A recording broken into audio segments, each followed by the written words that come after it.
Have you ever gazed up at the night sky, lost in the immensity of the cosmos, and wondered about your place in it all? Have you ever wondered where you were before you were born? The idea that our soul, our essence, or our consciousness existed in some form before our physical birth is called pre-existence. It's a concept that stretches the boundaries of our understanding. It suggests our life on Earth, with all its joys and sorrows, is just one chapter, a single page, in a much longer, perhaps even infinite story. This concept has fascinated thinkers, mystics, and cultures across the globe for thousands of years, sparking countless debates and inspiring profound works of art and philosophy. Some believe we existed as pure spirits, dwelling in a heavenly realm, a state of blissful existence before descending to Earth. Others see a continuous chain of past lives, a cycle of reincarnation, with each life shaping who we are today, influencing our personalities, our relationships, and our destinies. For some, the soul is a unique and individual spark, divinely created at the moment of conception, a fresh start with each new life. The doctrine of pre-existence in all its varied forms invites us to see our lives not as isolated incidents but as part of a grand, interconnected design. Not as random events but as purposeful steps on a longer, more meaningful journey.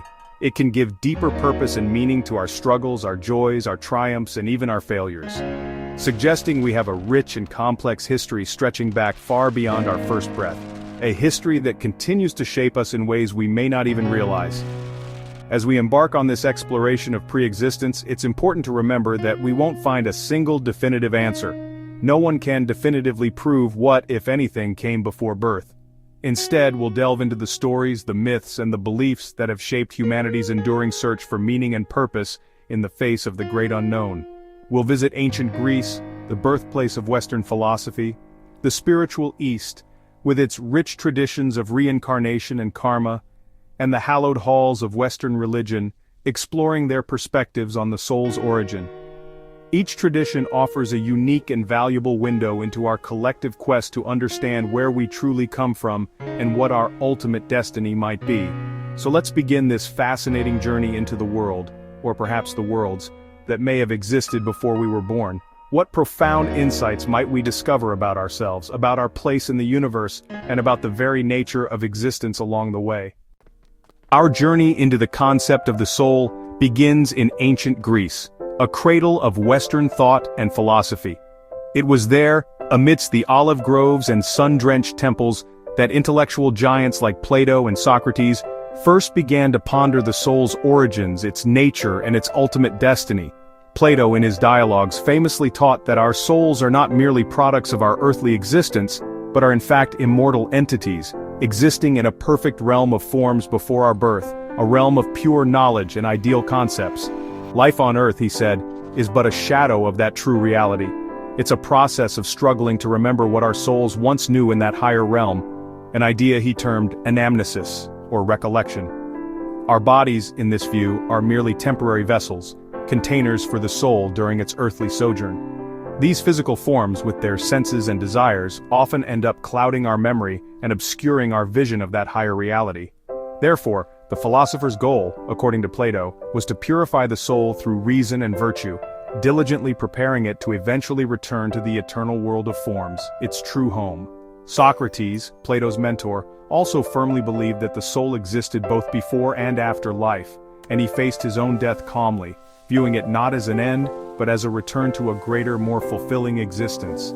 For both of these thinkers, the soul's immortality was not just an abstract concept, but a principle that gave life profound meaning and ethical weight, suggesting that our actions in this life have consequences that echo far beyond the confines of this single lifetime.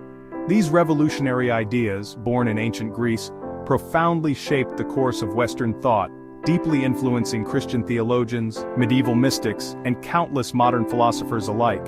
The Greeks, in their wisdom, argued that our story as individuals doesn't simply begin at birth or abruptly end at death.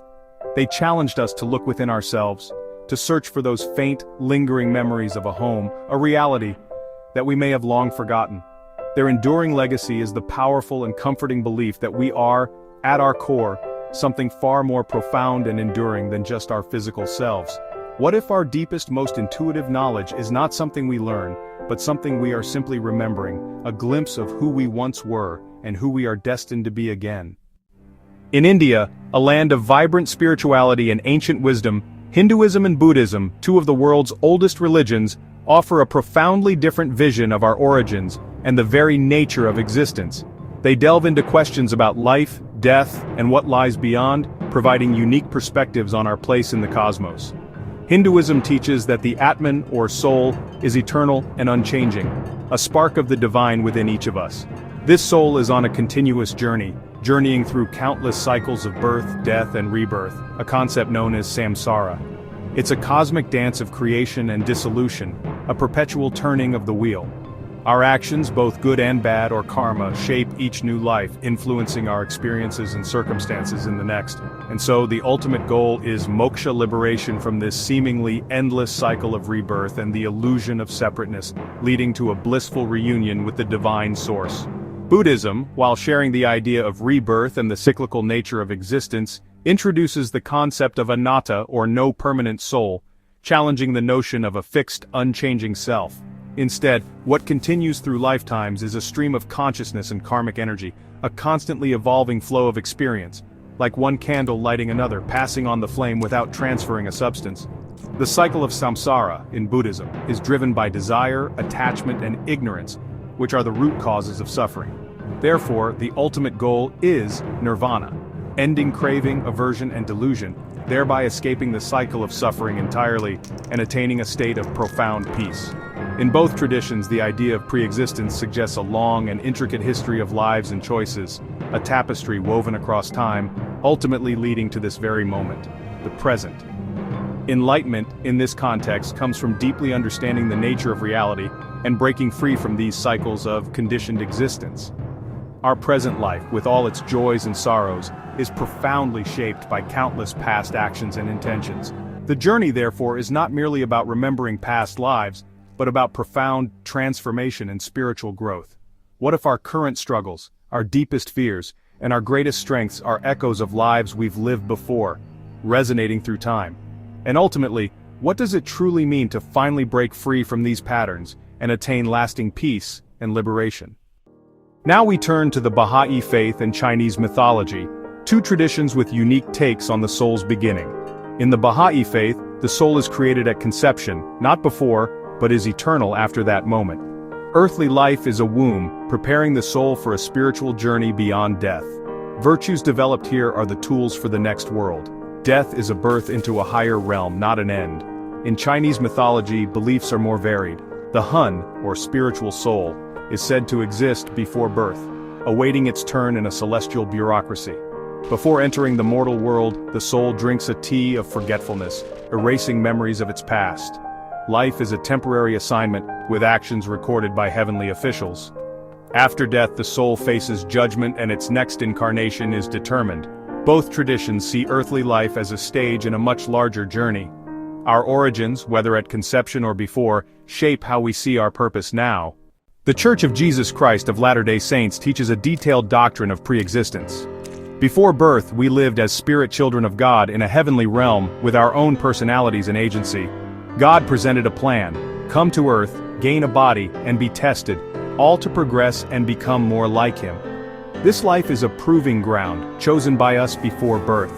A pivotal event was the war in heaven, where some spirits chose God's plan and others, led by Lucifer, rebelled.